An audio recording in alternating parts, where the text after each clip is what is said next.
Selamat pagi, selamat siang, selamat sore, dan selamat malam. Perkenalkan, nama saya Marcelo Evan Wijaya dengan NIM 27022666026.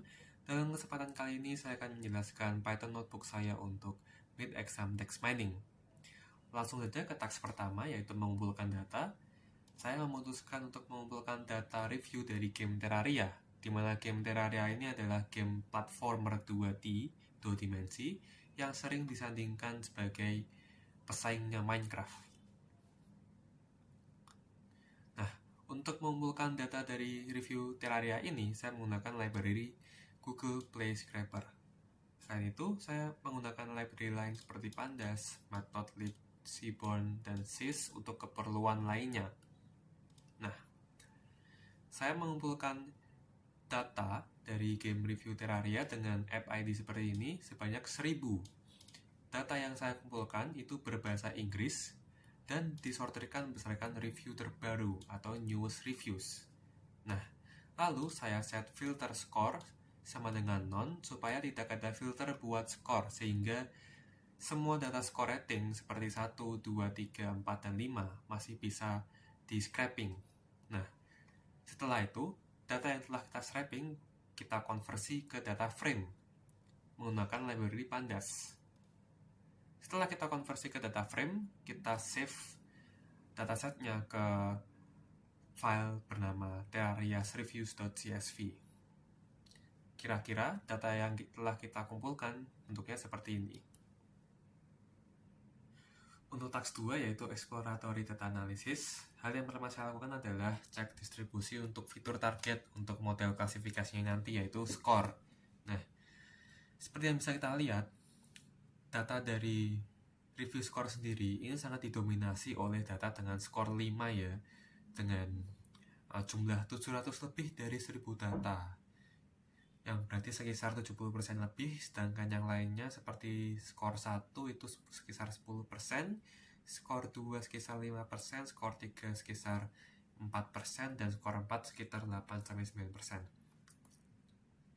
Nah, jadi bisa kita simpulkan kalau data ini sangat imbalance ya. Jadi karena banyak banget review yang sangat positif bintang 5, maka datanya itu imbalance. Jadi perlu dilakukannya teknik rebalancing nantinya. Nah, setelah itu saya cek missing values dan duplicate data dengan menggunakan line of code seperti ini dan dihasilkan output seperti ini. Nah, seperti yang bisa kita lihat, terdapat sejumlah missing value di kolom review created version add, reply content, replied add, dan app version. Nah, tapi karena ini adalah kolom-kolom yang tidak berkontribusi pada prediksi labeling ya nantinya di model klasifikasi, maka kita biarkan saja. Nah, sedangkan jumlah data duplikatnya sendiri adalah 0, yang berarti tidak ada data row yang duplikat ya, atau yang double. Nah, next, kita cek distribusi panjang review pada kolom konten. Konten ini adalah isi kalimat dari reviewnya. Nah, seperti yang bisa kita lihat ya, saya pakai histogram dari PyPlot. Nah, seperti yang bisa kita lihat,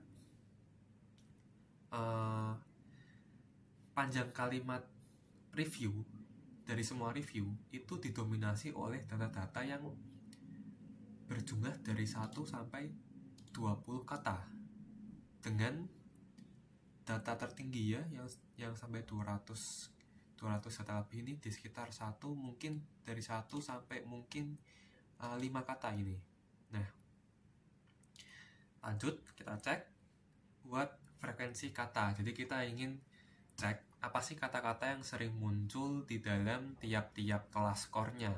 Nah, untuk itu saya perlu bantuan dari counter untuk menghitung kata tentunya, lalu ada word cloud untuk visualisasi grafiknya, kata bubble katanya, lalu stop words karena saya ingin menampilkan kata-kata selain stop words. Nah, yang pertama saya declare dulu function buat exclude stop words ya. Jadi kenapa saya exclude stop words? Nah, karena stop words kan sudah pasti kata-kata yang frekuensinya paling banyak, yang kata-kata yang sering banget muncul. Jadi saya exclude stop words-nya ketika ingin menampilkan kata-kata dengan frekuensi terbanyak pada tiap skor. Nah, di function ini saya normalisasi semua kata-kata menjadi lower, lalu saya split ya, saya split menjadi token, jadi nanti bentuknya jadi list kata-kata. Nah, setelah itu saya hilangkan punctuation seperti titik, koma, tanda seru, tanda tanya, dan seterusnya. Lalu saya exclude juga kata-kata yang bukan alfabet, jadi seperti digit, emoji, dan yang bukan alfabet lainnya itu di-exclude. Dan tentunya exclude yang stop words, jadi yang kita tampilkan adalah kata-kata yang bukan stop words. Nah, cara menghitung saya adalah saya masukkan dulu kata-kata, semua kata-kata dari satu skor itu saya masukkan ke variabel satu list ya, namanya words. Nah, habis itu barulah saya hitung jumlah kata-kata yang di words pakai counter ini. Pakai counter dengan most common 20 karena saya ingin menampilkan top 20 kata-kata pada tiap skornya. Nah, bisa kita lihat di sini. Untuk skor 5 sendiri itu didominasi oleh kata-kata general yang terkait dengan topik gaming ya, seperti game, apalagi ya, ada mobile, playing, dan played, controls ya. Nah, tapi selain itu terdapat juga kata-kata bersentimen positif yang mengindikasikan adanya pujian seperti best, like, love, great, fun, amazing, bahagia, dan lain-lainnya. Nah, lanjut ke skor 4 itu masih banyak kata generalnya dan masih banyak juga kata-kata pujiannya, kata-kata bersentimen positifnya, tapi direduksi sekarang karena tadi yang di skor 5 masih ada best ya, terbaik. Sekarang kata-kata bersentimen positifnya tinggal good, ada good, like, love, dan great ya, nggak ada best ya, sekarang direduksi menjadi great. Nah, untuk skor ketiga sama seperti sebelumnya, masih banyak kata general, masih ada juga kata bersentimen positif tapi direduksi lagi ya. Nih, jadi like, good, apalagi, udah itu aja, nggak ada great ya. Jadi dari skor 5 sampai 3 itu masih terdapat kata-kata bersentimen positif, tapi pada tiap levelnya semakin turun skornya itu semakin direduksi dari yang best, dari great jadi good ya. Nah, terus untuk skor kedua sebenarnya masih ada kata-kata bersentimen positif seperti ini, like. Nah, tapi mulai muncul nih kata-kata yang mengindikasikan adanya kritik dan saran seperti could, makes, don't ya. Terus ada need, butuh, want, ingin, please, tolong gitu. Lanjut ke skor 1. Untuk skor 1 sendiri masih banyak juga kata general dan terdapat juga banyak kata-kata yang mengindikasikan kritik dan saran ya. Seperti fix, perbaikin, please, tolong, hard, susah, terus apa lagi, dan lain-lain ya. Nah, lanjut ke EDA yang saya lakukan kembali adalah cek kata-kata yang tidak sesuai dengan standar. Nah, untuk melakukan ini saya butuh bantuan dari nltk.corpus words ya. Jadi words ini adalah seperti kamus kata-kata standar yang tersimpan di NLTK. Jadi nantinya kata-kata yang tidak berada di kamus NLTK ini akan terdeteksi sebagai kata-kata yang tidak standar. Nah, sebelum itu kita set dulu ya, kita set dictionary-nya, kamusnya itu words yang berbahasa Inggris. Oke. Nah, setelah itu kita kasih clean words. Nah, clean words ini buat apa? Clean words ini itu buat taruhin semua kata-kata dari kolom konten yang sudah dibersihin pakai function sebelumnya ya, get clean words, lalu dimasukkan ke list. Jadi list clean words ini isinya adalah semua kata-kata yang sudah dibersihkan. Nah, setelah itu kita hitung kata-katanya ada berapa. Habis itu kita pisahkan kata-kata yang non standar, kita masukkan ke dalam non standard word list ya. Kita cek yang tidak ada di dalam standard words dari NLTK yang bahasa Inggris. Nah, setelah itu kita tampilkan ya 50 top kata non standar yang paling sering muncul. Nah, yang sering muncul ini adalah kata-kata control, area, playing games, dan lain-lain ya. Nah, meskipun ini terlihat seperti kata-kata yang valid, tapi ini kan sebenarnya kata-kata yang general ke term gaming ya. Jadi mungkin tidak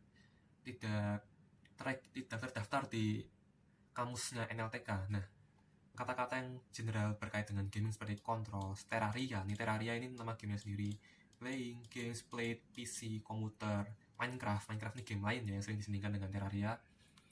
Stars, bosses, mods, dan lain-lain ya. itu dia adalah kata-kata yang general, tapi dia berkaitan dengan gaming. Jadi mungkin tidak terdaftar ya di kamusnya NLTK. Selain itu ada juga kata-kata yang lain seperti devs, goated ya, nih goated ini juga adalah sebuah slang ya. Terus ada UI ini adalah tampilan dan lain-lain ya. Oke. Nah, selain itu ya, selain kata-kata general itu, banyak juga ini kata-kata yang informal seperti ini I'm, tadi ada I'm di sini, I've, I have, dan ada lagi apa di goated. Goated ini sebenarnya slang yang digunakan oleh anak-anak muda ya, yang artinya greatest of all time. Lalu ada kinda yang harusnya itu adalah kind of gitu. Lanjut untuk task ketiga, yaitu data pre-processing. Yang saya lakukan pertama kali adalah text cleaning. Jadi isi dari content review akan dibersihkan ya. Dibersihkan dari apa? Nah, sudah saya declare di function ini. Jadi teks-teks yang berada di kolom konten itu pertama akan dikonversi ke lowercase semua supaya semuanya sama. Lalu kita pisahkan ya, kita buang yang selain alfabet, digit, underscore, dan spasi. Jadi karakter lain selain itu kita buang. Nah, lalu kita split berdasarkan white space. Ini untuk tokenisasinya ya. Jadi kita jadikan list kata-kata. Lalu setelah kita dapat list kata-kata, kita bikin list lagi yaitu clean words untuk menampung kata-kata yang alfabet dan bukan di stop words. Jadi kata-kata yang bukan alfabet dan kata-kata yang termasuk stop words itu dibuang. Nah, setelah itu kita assign ke kolom baru yaitu clean content. Nah, setelah kita lakukan proses cleaning, kira-kira hasilnya seperti ini. Bisa kita lihat nih ada yang karakter angka di sini itu dibuang, jadi nggak ada angka yang di sini. Nah, lanjut. Langkah kedua yang saya lakukan adalah remove token-token general yang berpotensi tidak berkontribusi ke sentimen analisis. Nah, sebelumnya di ETA kan kita sudah menemukan kalau ada token-token general yang tidak standar karena dia merupakan token-token yang berhubungan dengan game. Nah, token-token ini berpotensi tidak berkontribusi ke sentimen analisis atau di model klasifikasi nanti. Jadi lebih baik kita buang saja daripada dia menjadi noise atau data yang mengganggu ya. Nah, di sini sudah saya define token-token yang saya ingin buang adalah game, Terraria, controls, play, playing PC, dan Minecraft, karena menurut saya ini tidak akan berkontribusi ke prediksi labelnya. Nah, setelah itu kita bersihkan df kolom clean kontennya kita dari kata-kata ini, lalu kita bandingkan ya. Seperti dilihat di sini ada kata-kata game ya, tapi di sini udah nggak ada karena kita hapus. Oke. Ini juga ada game, di sini udah nggak ada. Nah, next kita mapping atau normalize kata-kata yang informal jadi bentuk formal. Tadi kan kita udah menemukan beberapa kata-kata yang informal ya. Misalnya kinda, I've, quoted, I'm, UI, dan devs. Nah, di sini saya define dulu ya. Arti kata-kata itu apa sih? Jadi saya define dulu, saya map manual. Kalau kinda itu sebenarnya kind of, I've itu I have, quoted itu greatest of all time, I'm itu I am, UI itu user interface, devs itu adalah developers. Nah, setelah itu kita apply mappingannya ke kolom clean content ya, yang sudah kita proses tadi. Nah, setelah itu kita bandingkan lagi. Nah, di sini karena tidak ada contoh data yang mengandung kata-kata slangnya, jadi nggak kelihatan ya di sini ya. Nah, oke, lalu kita lakukan lemmatization untuk mengubah kata-kata ke bentuk dasarnya. Nah, lemmatization itu apa? Jadi lemmatization itu fungsinya adalah mengubah kata ke bentuk dasar ya. Jadi misal kita punya kata running, dia bakal jadi run. Place jadi play, dan was dia jadi be, karena mereka itu adalah bentuk kata dasarnya. Nah, untuk melakukan ini, saya butuh bantuan dari WordNet Lemmatizer tentunya, dan dari WordNet. Nah, cara kerjanya gimana? Jadi pertama, kita kan define fungsinya dulu untuk lemmatize words-nya. Nah, kita siapkan NLTK tag word sama dengan NLTK.postTag wordlist. Nah, ini sendiri untuk apa? Ini itu untuk mendapatkan tag dari kata-kata kita. Jadi misal kata kita itu adalah play ya, play. Jadi ketika kita get post tag-nya itu dia bakal return verb karena play itu adalah verb. Nah, kita lakukan semua itu untuk kata-kata kita. Lalu kita siapkan list kosong. Nah, habis itu kita konversi tag NLTK tadi yang sudah kita buat, misal verb itu ke bentuk ini tag WordNet. Nah, tag WordNet itu sudah saya define fungsinya di sini. Kalau misal dia mendapat J itu adalah adjektif. Kalau dia misal V itu adalah verb, kalau misal dia N itu dia bakal return noun, kalau misal dia R dia bakal return adverb. Kalau defaultnya dia bakal return noun. Nah, tadi jadi kita get dulu word tag-nya dari NLTK, lalu tag NLTK itu kita ubah ke tag WordNet gitu. Nah, setelah itu barulah kita kasih ini kata-kata kita ke lemmatizernya yang sudah kita inisialisasi tadi di sini ya.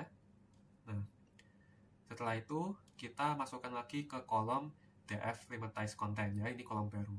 Oke, lanjut ke task keempat yaitu text representation. Nah, di sini kita memerlukan text representation untuk merepresentasikan teks kita menjadi bentuk angka ya, karena model machine learning itu hanya bisa menerima input angka, sedangkan data kita sendiri yaitu bentuknya teks, jadi kita butuh text representation. Nah, sesuai di soal, kita butuh dua metode. Yang pertama, metode yang nilai vektornya merepresentasikan seberapa penting kata tersebut dalam suatu data sampel, dan metode kedua yang vektornya dipresentasikan oleh kata di sekitarnya. Nah, untuk metode pertama, itu adalah deskripsi dari metode TF-IDF. Jadi TF-IDF adalah metode yang menilai seberapa penting kata tersebut dalam suatu sampel. Nah, untuk itu saya memanggil bantuan dari library TF-IDF Vectorizer. Nah, supaya kata-kata kita bisa diubah ke bentuk vektor TF-IDF, kita perlu konversi balik ya list token-token kita tadi menjadi satu string. Jadi bentuk string lagi, karena TF-IDF itu sudah punya vectorizer sendiri ya, jadi kita harus balikin lagi ke bentuk string. Nah, caranya kita balikin lagi ke bentuk string, kita masukin ke lemmatized contents underscore str untuk menandakan bahwa itu string, lalu kita inisialisasi model TF-IDF vectorizer-nya. Nah, lalu kita masukkan saja data kita yaitu lemmatized content string ke dalam ini model TF-IDF vectorizer-nya supaya dia bisa mengubah menjadi vektornya secara sendiri. Nah, setelah itu kita outputkan shape-nya, kita bisa ketahui bahwa shape kita itu adalah 1000,2254. Nah, ini itu apa? Jadi 1000 itu adalah data kita sebanyak 1000 ya, kan nanti ada 1000 baris, dan 2254 ini adalah jumlah kata unik yang ada di dalam konten review kita. Nah, cara kerja TF-IDF ini dari kata-kata bisa diubah ke vektor angka, jadi dia itu melakukannya dengan cara menilai seberapa penting sebuah kata dalam sebuah data. Nah, caranya adalah menghitung seberapa sering sebuah kata muncul ya, yaitu di bagian TF ini. TF itu adalah menghitung seberapa sering sebuah kata muncul dikali dengan IDF. IDF itu adalah seberapa langkah kata itu di tempat lain. Hasilnya adalah vektor TF-IDF atau matriks TF-IDF ini gitu. Nah, untuk metode kedua, metode yang vektornya direpresentasikan oleh kata di sekitarnya itu adalah deskripsi dari metode word to vec ya. Jadi sebelum kita lanjut ke bagian kodenya ya, jadi saya jelaskan dulu secara singkat. Jadi word to vec itu adalah model yang menulis vektor angka itu berdasarkan representasi dari kata-kata yang terdekat dari kata input. Nah, kenapa kata-kata yang terdekat dari kata input? Karena di soal itu diminta seperti itu. Nah, word to vec dengan algoritma seperti itu adalah word to vec dengan algoritma skipgram ya. Jadi model word to vec-nya itu menerima input kata dan targetnya adalah kata-kata di sekitarnya. Misal kita memiliki kata raja, maka model itu akan memprediksikan kata-kata di sekitarnya seperti pria, mahkota, dan singgasana. Nah, lanjut ke codingannya. Pertama tentu saja kita ubah lemmatized content, kolom lemmatized content itu ke bentuk sentences, di mana dia itu udah list to list, yaitu tulis di dalam list ya, karena word to vec model ini hanya bisa menerima data dalam bentuk list di dalam list. Nah, setelah itu kita inisialisasi word to vec modelnya. Nah, word to vec modelnya ini memiliki beberapa parameter, contohnya vector size, window, min count, dan workers, dan SG. Nah, vector size ini apa? Jadi vector size ini adalah dimensi dari word vector yang kita inginkan ya. Jadi kalau misal saya set di sini 50, berarti untuk satu kata saja, misal untuk kata play, nanti kata play itu akan direpresentasikan oleh vektor berdimensi 50 atau yang berisi 50 angka abstrak. Ya, jadi 50 angka abstrak ini bakal merepresentasikan si kata play itu. Nah, Yang kedua window ini apa? Jadi window itu jarak maksimum dari current dan kata yang diprediksinya. Nah, saya set di sini adalah 5 ya, supaya tidak terlalu jauh. Nah, lalu yang ketiga ada min count. Min count ini apa? Jadi kalau ada kata-kata dengan frekuensi yang kurang dari 3 nih, seperti saya set di sini 3, itu akan diabaikan oleh modelnya. Nah, setelah itu ada workers, parameter workers ini adalah threads yang kita assign untuk melatih modelnya. Saya pilih 4 supaya dia melatihnya bisa cepat aja gitu. Nah, SC sama dengan 1. Nah, ini adalah algoritma training yang akan dipakai oleh modelnya. Karena tadi di soal diminta skip gram ya, berarti kita set sama dengan 1 gitu. Nah, terus sekarang ada 2 function, ada get word vector dan generate word vectors. Kita bahas yang generate word vectors dulu. Nah, jadi yang pertama-tama kita itu siapkan dulu X vectors ya. X vectors ini buat menampung vektornya nanti. Nah, setelah itu kita iterasi ke tiap-tiap tokennya ya. Ke tiap-tiap tokennya dia bakal menampung vektor dari tokennya ke vectorized tokens ini ya, vectorized tokens ini. Jadi pertama ketika tokennya masuk ke function, dia bakal dipanggil get word vector. Jadi misal ada kata play tadi ya, kita ambil dulu nih word vector untuk play itu berapa, lalu masukin ke vectorized tokens ya, misal gitu. Nah, lalu kita filter vectorized tokensnya itu supaya nggak ada yang none ya, nggak ada yang none. Jadi nanti kan kita itu kan set min count frekuensinya itu kan 3. Jadi kalau misal ada kata-kata yang frekuensinya misal 2 di bawah 3, itu kan dia bakal diabaikan oleh model ya. Jadi kalau nggak ada di model, dia bakal di return none oleh si function ini. Makanya waktu di sini kita bakal punya value-value yang kosong ya, atau value-value yang none. Makanya kita hapus saja none-nya ini, karena sudah jelas tidak bakal berkontribusi ke model klasifikasinya nanti. Nah, lalu setelah kita kumpulkan vectorized tokens-nya, kita jumlahkan, lalu kita bagi dengan panjang vectorized tokens-nya. Supaya apa? Supaya kita bisa mendapat rata-rata vektornya, supaya shape-nya itu, supaya dimensi dari vektornya itu tetap 50. Jadi dimensinya tetap 50, tapi isinya adalah rata-rata dari seluruh value dari vectors-nya. Nah, untuk task kelima, model building dan training, saya akan memilih 2 model, yaitu XGBoost dan Random Forest. Nah, 2 model ini sama-sama berbasis decision tree ya, tapi bedanya kalau XGBoost itu dia trainingnya sekuensial, kalau Random Forest dia trainingnya secara paralel. Nah, kenapa saya memilih 2 model ini? Karena 2 model machine learning ini merupakan model yang umum digunakan dan memiliki performa yang relatif bagus gitu. Jadi, untuk pertama kali saya bakal cari raw performance modelnya dulu sebagai benchmark, supaya nanti ketika dilakukan hyperparameter tuning, saya tahu berapa matrix-matrix evaluasi yang perlu saya kalahkan istilahnya gitu. Lanjut untuk yang XGBoost, pertama kita akan buat apply si XGBoost ini untuk kedua representasi ya, TF-IDF dan word to fact. Nah, untuk yang TF-IDF sendiri caranya cukup simpel. Tentunya variabel X-nya kita assign dengan TF-IDF matrix yang telah ditemukan sebelumnya. Lalu Y-nya kita sama dengan DF score sebagai targetnya di -1, karena XGBoost itu dia modelnya berbasis 0. Jadi kalau kita punya kelas 1, 2, 3, 4, 5, di XGBoost itu dia bakal jadi 0, 1, 2, 3, 4. Oke. Lalu lanjut saja kita split datanya 80/20. Lalu kita inisialisasi model dengan parameter objektif multi softmax, karena dia itu multi kelas ya, ada 5 kelas yang harus kita predik, dan softmax untuk mengembalikan probabilitas kelas yang tertinggi gitu. Label encodernya kita sama dengan kan false, karena target kita sudah berbentuk ini ya, kita sudah berbentuk angka, maka nggak perlu diubah lagi ke bentuk angka gitu. Lalu saja kita train, lalu kita predik test setnya, lalu kita evaluasi nih, kita print akurasi dan reportnya. Nah, tapi sebelum lanjut ke outputnya, kita explore yang word to fact dulu. Oke.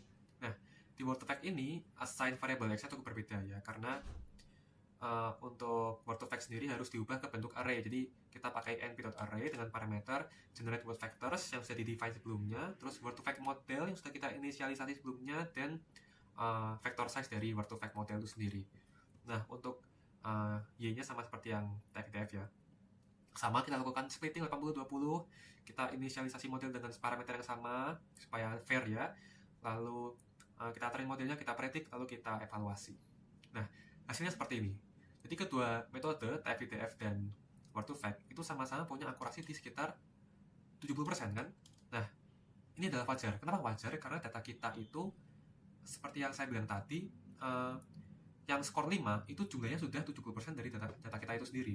Jadi wajar jika model Exibus ini dia mengalami kemudahan dalam predik data dengan skor 5, tapi mengalami kesulitan prediksi skor lain. Nih contohnya, untuk Exibus di TF-IDF dia nggak bisa prediksi skor 3 dan skor 2. Di Word2Vec juga sama, dia nggak bisa prediksi skor 3 dan skor 2. Dan ini dibuktikan juga dengan parameter advanced score, dengan matrix advanced score ini juga, karena mereka berdua memiliki macro average advanced score yang rendah ya, di 0,21 dan 0,31. Ini artinya model tidak bisa memberikan atensi ke kelas minoritas dengan baik gitu. Oke, lalu lanjut ke random forest. Kita gunakan variabel-variabel yang sudah kita declare sebelumnya. Kita split datanya 80-20, lalu kita inisialisasi dengan parameter n estimator 900. Ini itu apa? Ini itu adalah jumlah tree yang akan dipakai untuk latihan. Oke. Nah, lalu langsung saja kita train, kita predik, kita evaluasi sama. Terus untuk Word2Vec sama juga seperti yang TF-IDF ya. Kita lihat outputnya dan ternyata sama saja ya. Masih berkisar di sekitar 70% akurasinya. Dan F1 score-nya bahkan lebih buruk ya. Ini di 0,2 dan ini di 0,17 ya. Di Word2Vec dia nggak bisa ngeprediksi 4 kelas lain skor 5, sedangkan di sini dia nggak bisa prediksi 3 kelas lain skor 5 dan skor 1 tentunya.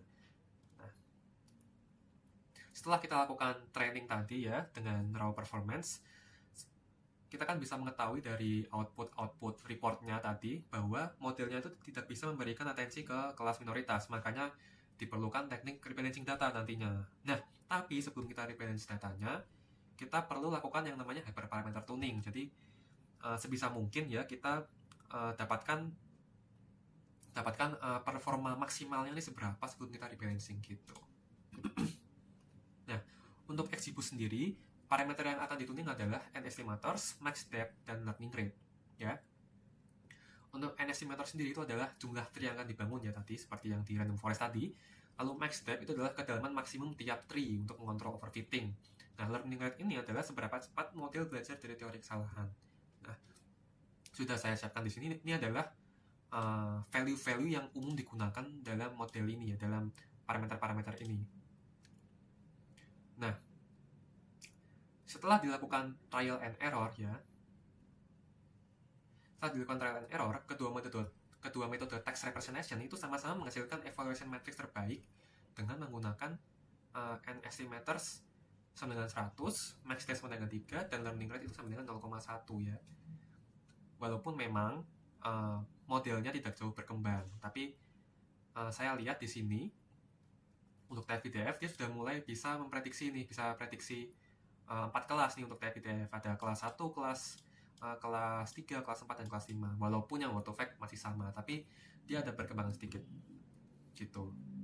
Untuk random forest, parameter yang akan dituning adalah n estimators seperti tadi, max depth, dan mean sample split. Nah, mean sample split ini apa? Mean sample split ini adalah batas minimum jumlah data yang harus ada di sebuah cabang gitu. Nah, kita lakukan training dan training. Nah, setelah kita lakukan trial dan error, ditemukan bahwa hyperparameter terbaik untuk kedua metode itu adalah n estimator 900, max depth-nya tidak dibatasi, dan mean sample split-nya sama dengan 2 untuk kedua model tersebut ya. Nah, di situ kita mendapatkan matrix ini yang saya rasa adalah sudah batas kemampuan maksimal modelnya untuk predict data rebalancing gitu. Oke, nah sebelum lanjut ke rebalancing, tadi di task 6 kita disuruh bikin tabel summary-nya dulu ya. Jadi kita bikin pakai line of code ini, didapatkan hasil seperti ini. Nah, dari sini sudah jelas ya, semua akurasi model itu di sekitar 70%. Nah, untuk kasus ini, untuk data yang belum di-rebalance, itu model yang terbaik adalah Exibus dengan metode text representation TF-IDF dengan hyperparameter n estimator 100, max depth 3, dan learning rate 0,1. Karena dia akurasinya paling tinggi di antara yang lain, 0,745. Advanced score-nya juga paling tinggi di 0,313, yang artinya dia bisa memberikan atensi ke kelas minoritas lebih baik daripada model yang lain. Lalu presisinya dia juga paling tinggi di antara yang lain, yaitu di 0,6. Nah, setelah ini yang harus kita lakukan adalah rebalancing. untuk melihat apakah rebalancing bisa mempengaruhi performa model secara signifikan atau tidak. Oke, lanjut untuk task terakhir yaitu rebalancing. Karena tadi sebelumnya sudah kita temukan bahwa datanya imbalance, maka kita perlu lakukan yang namanya balancing. Maka kita lakukan balancing menggunakan metode smooth. Nah, smooth ini apa? Smooth ini adalah salah satu metode balancing yang merupakan oversampling ya. Karena oversampling makanya data minoritas itu jumlahnya akan disamakan dengan data yang mayoritas, jadi diperbanyak.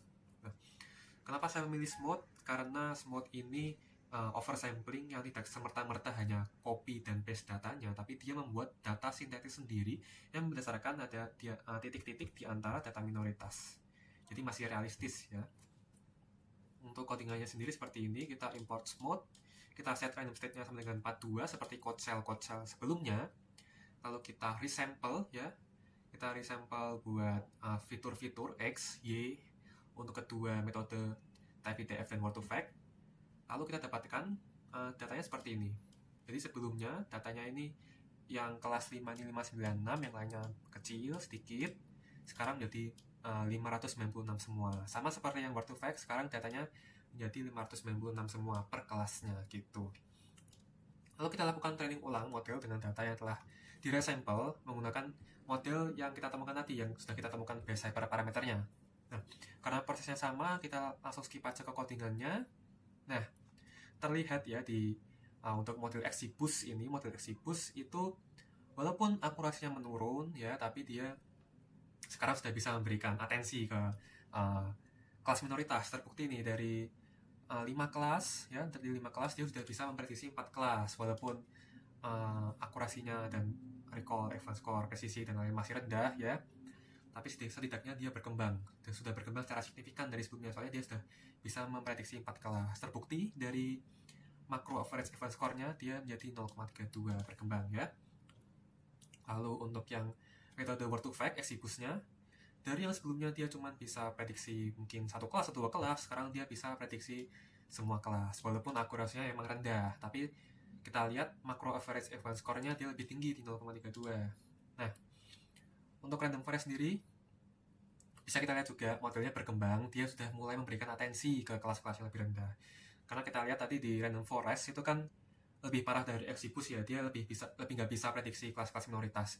Tapi di sini terbukti dia bisa.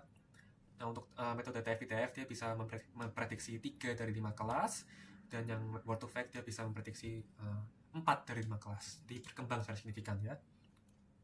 Nah, langsung saja kita tampilkan summary-nya. Nah, setelah kita lakukan resample, ternyata evaluasi matriksnya seperti ini.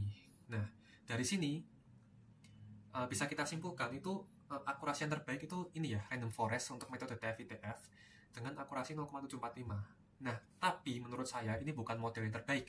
Kenapa bukan model yang terbaik? Karena kita lihat advance score-nya, di macro average advance score-nya, dia itu 0,26. Artinya dia belum bisa memberikan atensi ke kelas minoritas sebaik model-model lainnya yang berkisar 0,32, 0,32 dan 0,33. Nah, menurut saya model yang terbaik di sini itu tetap adalah XGBoost. Kenapa? Karena dia yang paling balance dari antara lainnya. Kita bisa lihat akurasinya masih di kisaran 70% dan advance score-nya dia di 0,32 yang dia berkembang dari sebelum di resample ya. Nah, kalau dibandingkan dengan yang lain ya, yang dengan yang lain yang advance score-nya juga sama-sama di 0,3 sekian seperti XGBoost word2vec dan random forest word2vec, mereka akurasinya lebih rendah daripada XGBoost. Seperti XGBoost word2vec itu dia di 0,58 dan random forest word2vec di 0,685. Jadi bisa disimpulkan bahwa menurut saya model yang terbaik di sini adalah tetap XGBoost dengan metode representation typeDF karena dia yang paling balance hasilnya. Jadi sekian penjelasan dari saya. Terima kasih telah menonton.